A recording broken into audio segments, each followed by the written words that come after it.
2022 елның ноябрь хакында сүз йөрткәндә, күңелем әрнеп куя, моңаеп куя. Юкса, барда киресенчә булырга тиешле. Чөнки мин үзем дә шушы ак карларны каршы алырга омтылып торган көзнең соңгы аенда дөньяга килдем.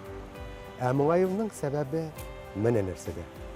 Казаннан Казанга тапшыруының йолдызлы кунагы, дөнья күләм танылган җырчы Ринат Ибрагимов исән булса, быелгы ноябрь аенда без аның белән бергәләп аның 75 яшьлек юбилеен билгеләп үткән булырбыз.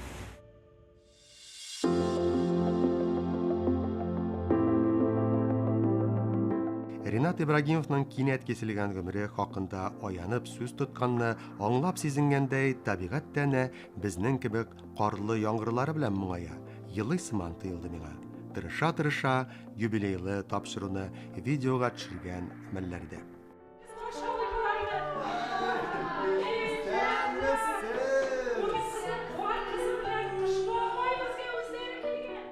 Талант иясенең матур гаиләсе белән җырлы-моңлы очрашуны тулысы белән тамашачылар Казаннан Казанга тапшыруының алдагы чыгарылышларының берсендә күрә алачаклар.